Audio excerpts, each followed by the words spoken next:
जय हिंद बच्चों, मैं धर्मेंद्र सर आज आप लोगों को बताने जा रहा हूँ कक्षा 10वीं के प्रश्नावली 3.5 जिसका हमने एग्जाम्पल नेक्स्ट वीडियो में पढ़ चुके थे। आज हम इसका चैप्टर स्टार्ट करने जा रहा हूँ।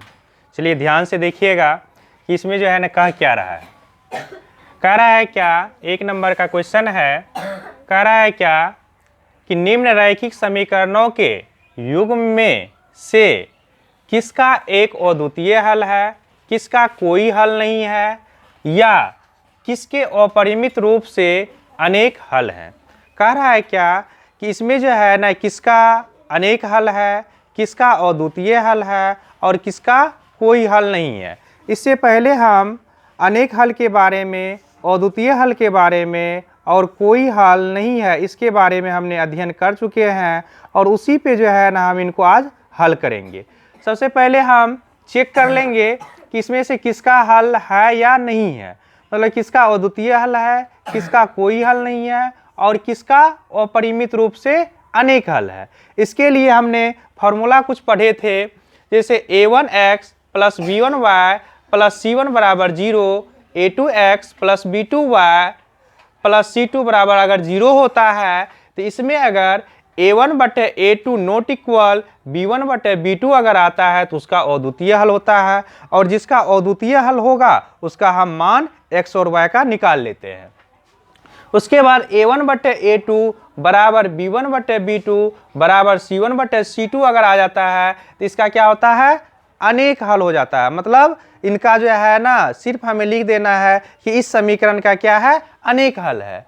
उसके बाद अगर हमको a1/a2 बराबर b1/b2 और नॉट इक्वल c1/c2 अगर आता है तो इसका हो जाता है क्या कि कोई हल नहीं है। इस तरह के अगर समीकरण हमें मिलते हैं तो उनका जो है ना हल हमें नहीं निकलता है।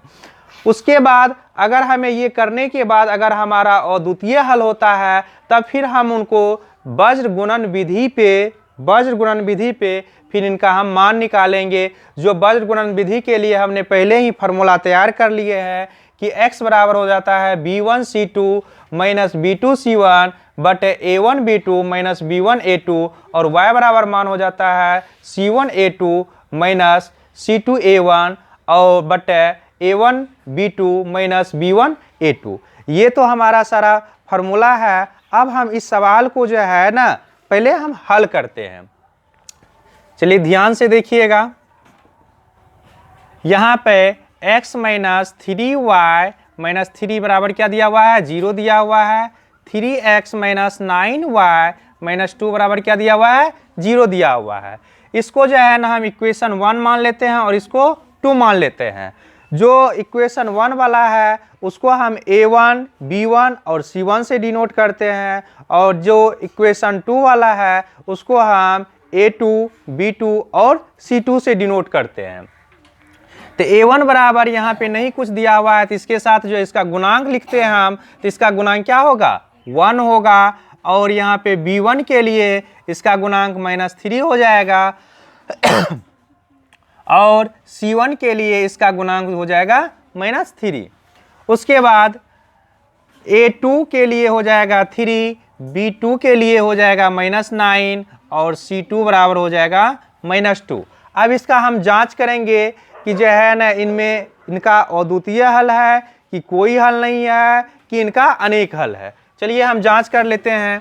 तो 1/3 बराबर -3/-9 बराबर -3/-2।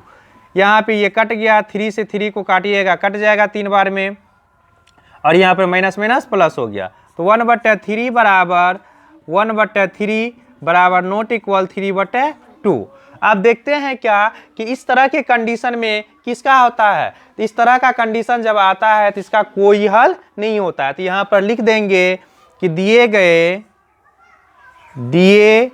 गए समीकरण का कोई हल नहीं है। बस इतना ही करना है, इससे ज़्यादा इसमें हमें कुछ भी नहीं करना है। अगर इनका हल होता तो फिर हम वज्र गुणन विधि से इनका हल निकालते, लेकिन इनका हमें कोई हल नहीं मिल रहा है, तो फिर यहाँ पे हमें लिखना ज़्यादा नहीं है, बस सिर्फ हमें यह दिखा देना और लिख देना है दिए गए समीकरण का कोई हल नहीं है।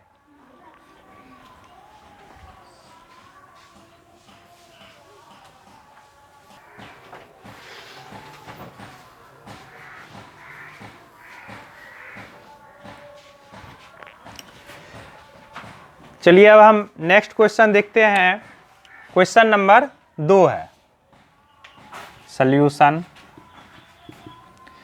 यहाँ पे 2x + y बराबर 5 दिया हुआ है, 3x + 2y बराबर 8 दिया हुआ है।